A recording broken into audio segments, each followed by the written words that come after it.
आपका कानून, वो मंच जहां कानून आपके सवालों का जवाब देता है, आपके अधिकारों की बात करता है, आपकी भाषा में। नमस्कार, स्वागत है आपका। मैं हूं आपके साथ अमृता चौरसिया। आप देख रहे हैं संसद टीवी।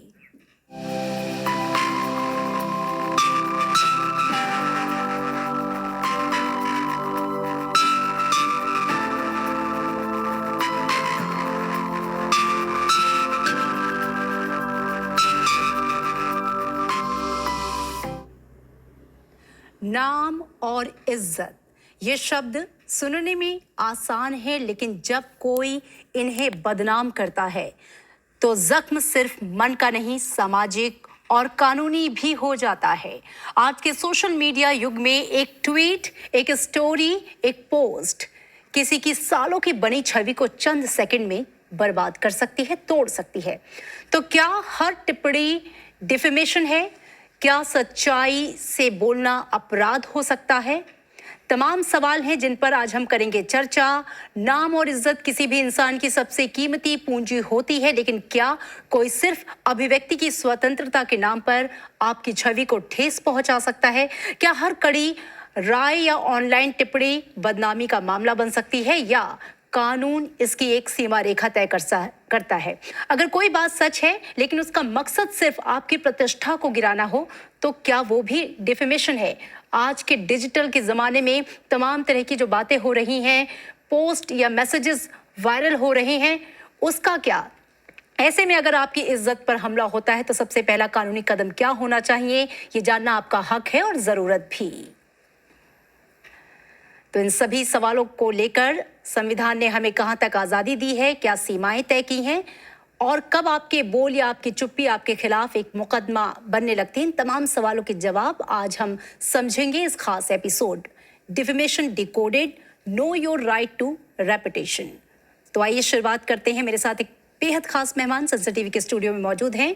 आप राहुल शर्मा हैं, एडवोकेट, सुप्रीम कोर्ट। स्वागत है राहुल जी आपका। और सबसे पहला सवाल एकदम सरल शब्दों में, दरअसल ये डिफेमेशन है क्या?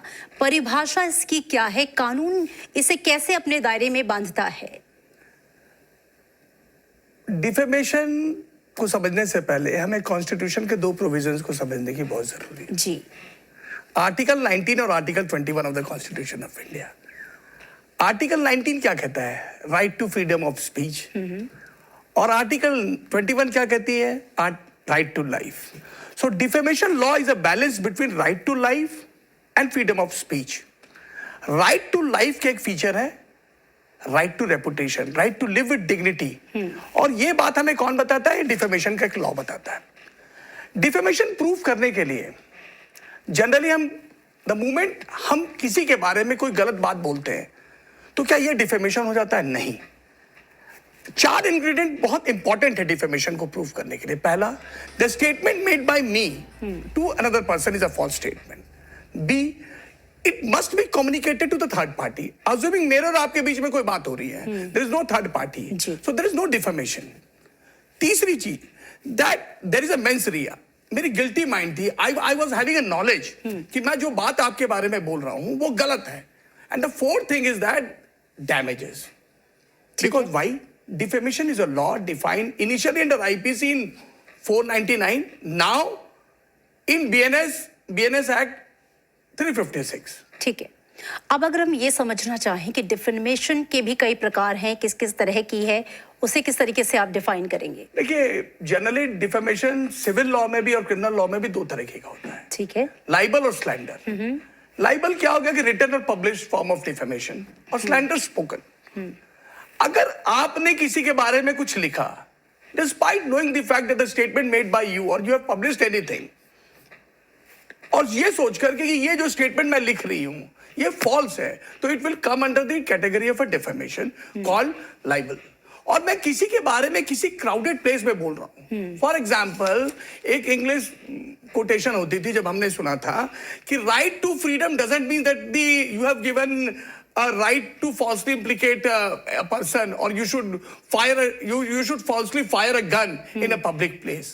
आपको सोच के बोलना है, क्योंकि मुंह से निकली हुई बात वापस नहीं आती है। और अगर आपकी मुंह से निकली हुई बात से किसी की रेपुटेशन खत्म हो जाए तो फिर क्या होगा, कानून में सजा है। जी बिल्कुल। मैं आपसे जानना चाहूंगी कि जो डिफेमेशन का केस है उसमें क्या डायरेक्ट एफआईआर की जा सकती है? अगर किसी को लगता है उसके खिलाफ जो है मानहानि हो रही है उसकी, तो कैसे वो अप्रोच कर सकता है? और एफआईआर की अगर हम बात कर रहे हैं तो उसे लेकर क्या प्रावधान है? देखिए, पहले बात तो समझिए कि defamation is a right in personam, it's not right in rem. Defamation अगर किसी आदमी का होता है तो he can't file an FIR directly. There is a provision under law under which you have to गो।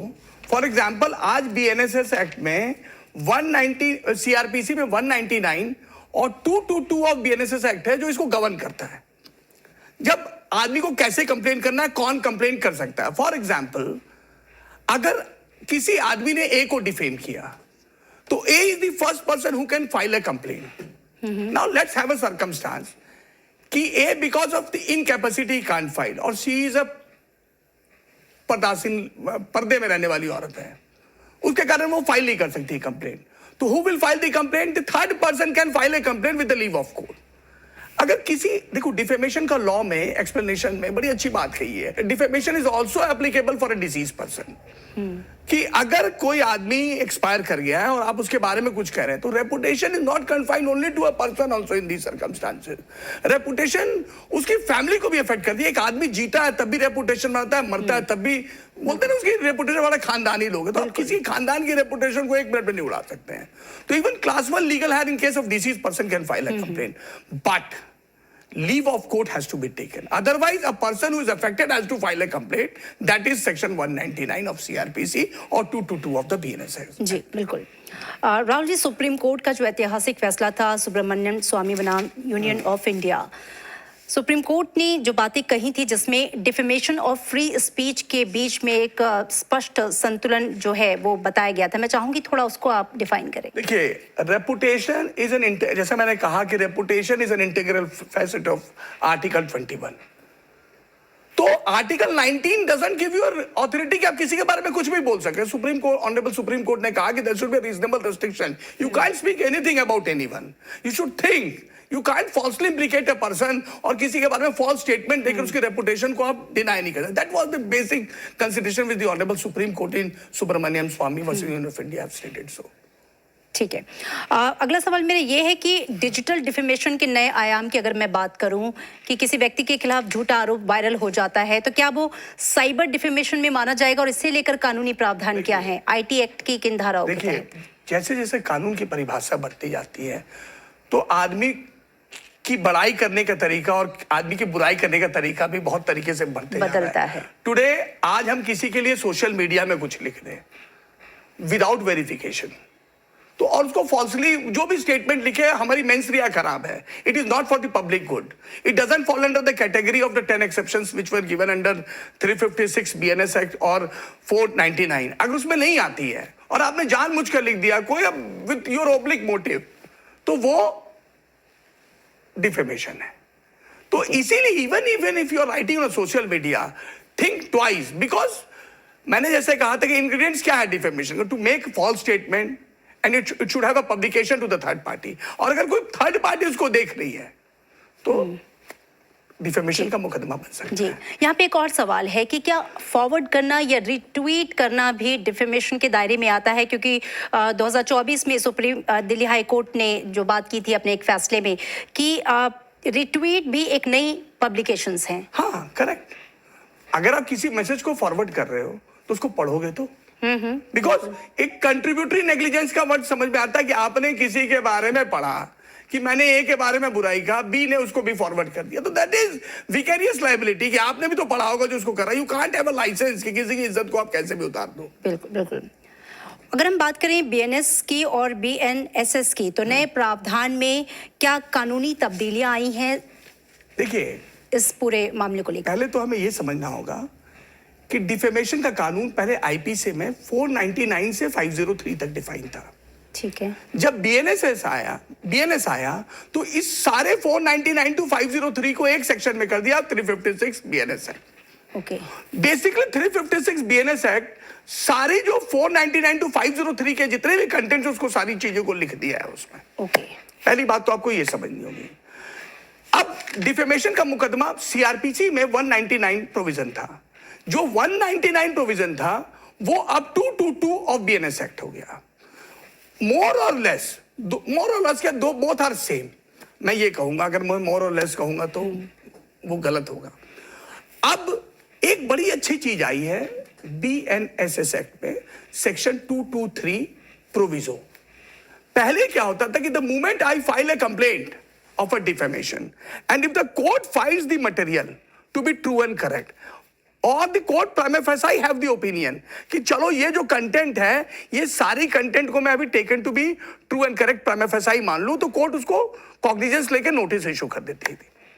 अब बीएनएसएस में एक प्रोविजो आया है 223 का प्रोविजो, वो कहता है कि before taking cognizance court can also issue notice accused को, कि अक्यूज आकर कोर्ट को बताए कि ये जो बंदा बात बोल रहा है आपके बारे में, क्या ये सच है कि गलत है। तो 223 की जो proviso, it is not an empty formality. तो now there is a chance now under the new BNSS act that before cognisance also the court can summon a person और an accused to ask him that whether the allegations are prima facie true और correct और not.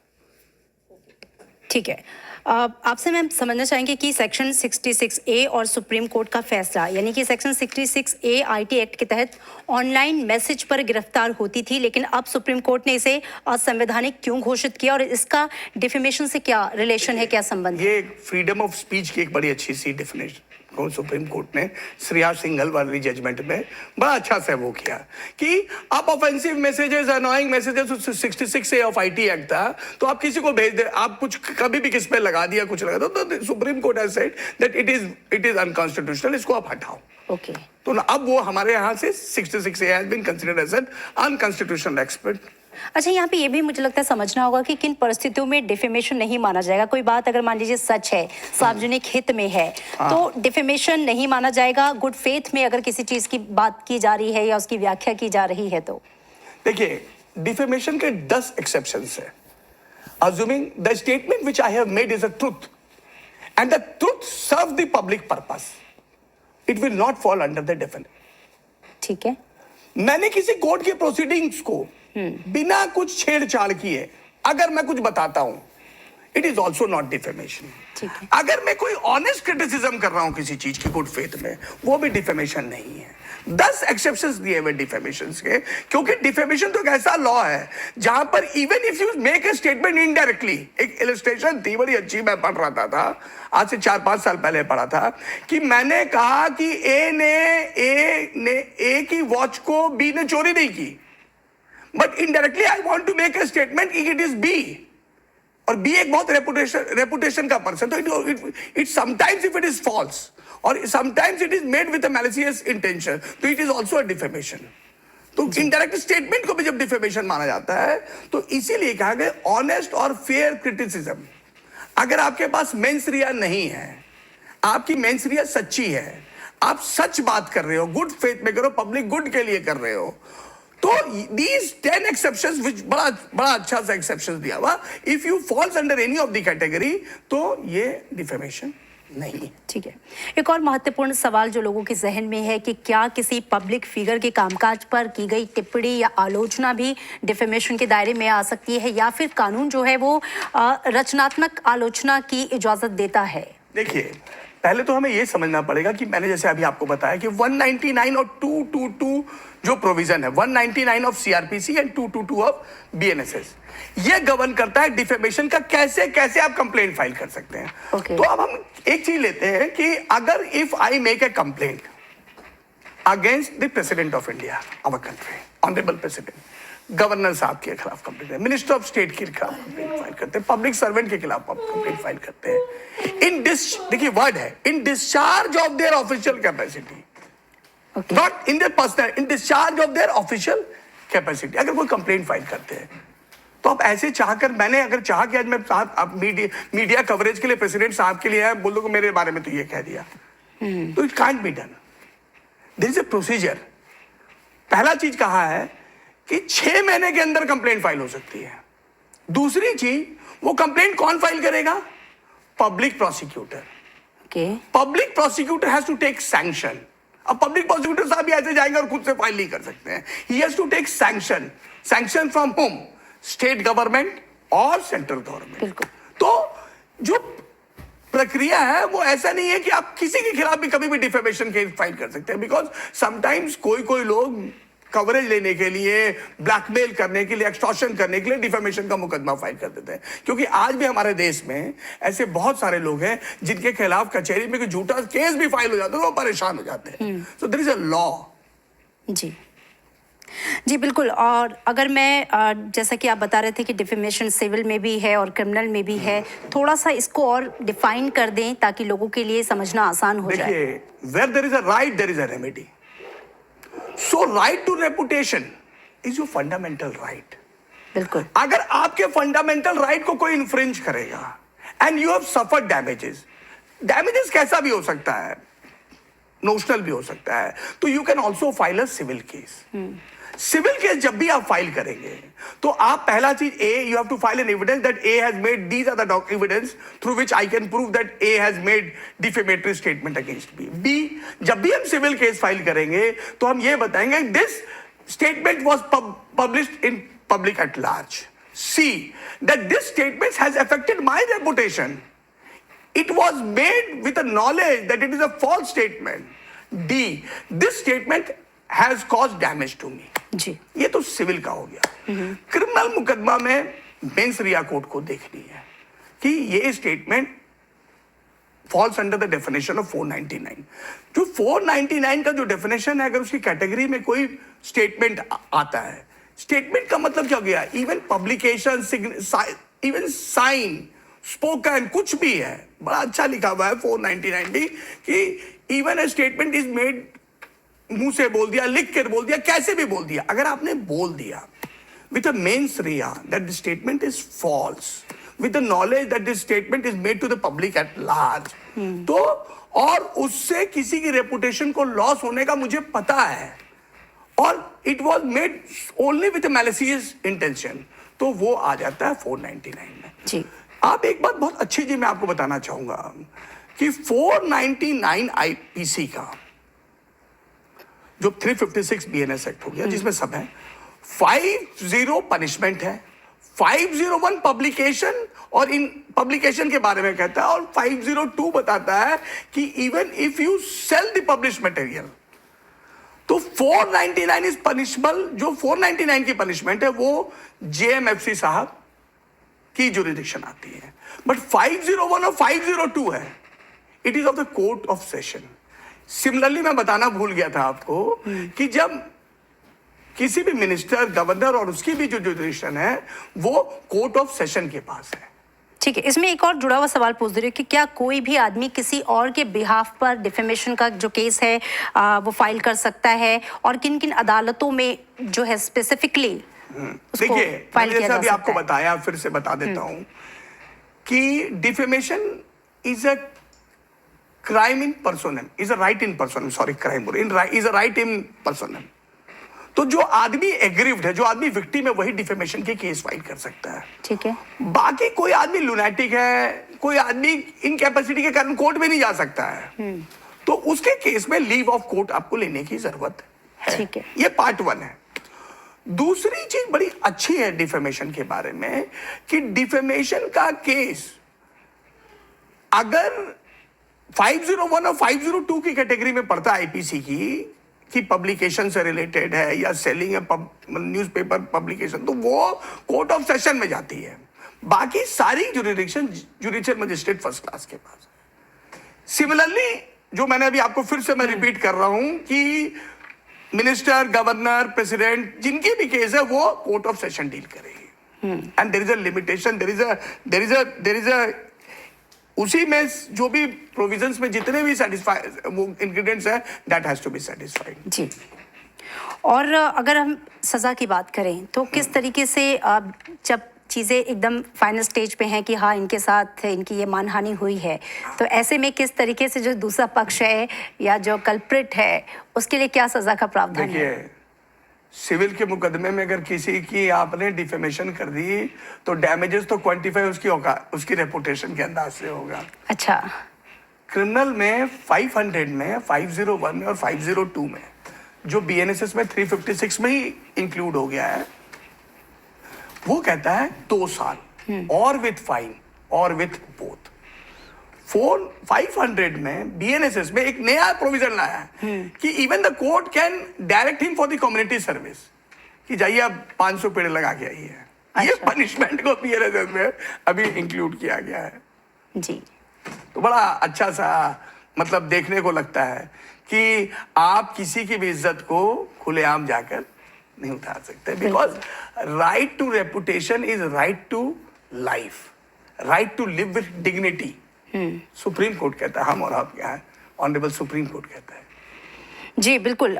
Rahul ji, चूंकि जो मामला है बड़ा संजीदा है और आजकल लोग कई बार कंफ्यूज भी हो जाते हैं, क्योंकि हम देख रहे हैं कि ओपन प्लेटफॉर्म्स हैं, अभिव्यक्ति की स्वतंत्रता है, हर आदमी बोलने के लिए मुखर है और हर आदमी बोल भी रहा है अपने अपने तरीके से।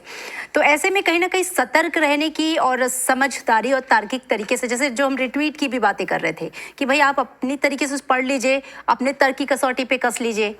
कोई चीज़ बस ऊपर ऊपर अच्छी लग गई और आपने उसको फॉरवर्ड कर दिया, बिना उसकी सच्चाई और तथ्यों को जाने फंस आप जाएंगे क्योंकि आप रिट्वीट कर रहे हैं। देखिए, एक हमारे क्रिमिनल लॉ में एक वर्ड होती है, एक्टस नॉन फेसिट रियस निसी मेंसिट रिया, कि कोई क्राइम को करने के लिए 2 चीज चाहिए, एक्टस रियस और मेंस रिया। एक्टस रियस क्या होता है? Guilty act. मेंस रिया क्या होता है? कि इंटेंशन थी मेरी। ओके हाँ। तो आप कभी भी जब देखेंगी तो डिफेमेशन के कानून में हमें 2 चीज चाहिए। एक बात तो मैंने फॉल्स स्टेटमेंट बोल दी, और फॉल्स स्टेटमेंट क्यों बोली? आई हैव नॉलेज कि भाई साहब मैंने ए के बारे में जो बात बोली मुझे पता था। तो अगर मैं कहूं कि मुझे थोड़ी पता था कि कल इसकी रेपुटेशन इससे चली जाएगी, तो देयर इज अ प्रिजम्पशन कि आप जो एक्ट करते हैं उससे प्रिज्यूम कर लिया था कि ये भी इसका पॉसिबल आउटकम है, कोई भी रीजनेबल मैन सोच सकता है। तो इसीलिए कोई भी काम करो तो 4 बार सोचो, क्योंकि जैसा कि हम डिस्कस कर रहे थे, मुंह से निकला हुआ तीर वापस नहीं आता। तो you have to be very much conscious. आप पढ़े लिखे आदमी हो, आप किसी के बारे में कुछ भी डाल दोगे, इट्स नॉट। आज हमें इवन किसी अपने देश के, मैं तो ये कहता हूं कि आज अगर हम अपने प्रधानमंत्री के बारे में भी लिखते हैं तो हम जो लिखते हैं वो हमारी कंट्री के रेपुटेशन हमें सोच के लिखना चाहिए। जाहिर तौर पे हम सोच के लिखे, क्योंकि केवल हम नहीं पढ़ रहे, पूरा इंटरनेशनल पूरा विश्व पढ़ रहा है। तो हम सोच के लिखे, अच्छी बात लिखे, समझ के लिखे। राइट टू फ्रीडम का मतलब यह है कि हम कोई एक्ट को फेयर क्रिटिसाइज करें, इवन गवर्नमेंट के एक्ट को आप फेयरली क्रिटिसाइज करो तो अच्छा लगेगा, मगर बस criticise for the sake of criticism करने लगे तो इट्स नॉट गुड। मेरे अंदाज से गुड नहीं। I have my own idea, I don't know about the others. नहीं, बिल्कुल सही बात है। और चूंकि हम कार्यक्रम को समाप्ति की ओर ले जाएंगे, वक्त कम है, मैं चाहूंगी 3 सुझाव जो आप दर्शकों को देना चाहेंगे। देखिए, मैं 3 सुझाव से पहले आपको 2-4 केसेस के बारे में, केस है जी बिल्कुल। मैं पढ़ रहा था, BMW केस थी, वो कही थी लेजिटिमेट मीडिया इन्वेस्टिगेशन और कंटेम्प्ट ऑफ कोर्ट, कि मीडिया भी स्टिंग ऑपरेशन कर सकती है, गाइडलाइन है। अभी मैं 2-4 दिन पहले एक जजमेंट पढ़ रहा था, Shreya Singhal, justice Amit Bansal, Delhi high court ने, उन्होंने बड़ा अच्छा लिखा कि फैक्ट बेस्ड क्रिटिसिज्म, अगर कोई साइंटिफिक प्रूफ है आपके पास कोई कंज्यूमर प्रोडक्ट का, तो आप फैक्ट बेस्ड क्रिटिसिज्म कर सकते हैं। साइंटिफिक प्रूफ जी। तो जैसा मैंने कहा कि आप क्रिटिसाइज करने के लिए आपको कोई नहीं रोक रहा है, आर्टिकल 19 आपको कॉन्स्टिट्यूशनल राइट है, आप करिए, मगर साइंटिफिकली करिए, प्रूफ के साथ, सोच के करिए, समझ कर करिए। जी बिल्कुल ठीक है। बहुत शुक्रिया राहुल शर्मा जी, आपने इतनी महत्वपूर्ण जानकारी हमारे दर्शकों के साथ साझा करने के लिए, क्योंकि जहां आपका अधिकार है वहां आपका कर्तव्य भी है, तो आपको इन दोनों के बीच की जो एक सीमा रेखा है उसे ध्यान रखना होगा। बहुत शुक्रिया इस पूरी चर्चा के लिए आपका। तो याद रखिए कि अभिव्यक्ति की आज़ादी एक जिम्मेदारी भी है। कानून हमें बोलने का हक तो देता है, पर किसी की छवि बिगाड़ने का नहीं। अगर आपकी प्रतिष्ठा पर हमला हुआ है तो चुप मत रहिए, जानिए अपना हक, उठाइए सही कदम, क्योंकि कानून आपके साथ है। आपके मन में अगर कोई सवाल है तो हमें जरूर लिखें आपका कानून.sansartv@gmail.com पर। आप जानिए अपना अधिकार। तो संसद टीवी के इस एपिसोड को आप तमाम हमारे YouTube चैनल पर भी देख सकते हैं। फिलहाल दीजिए इजाजत, नमस्कार।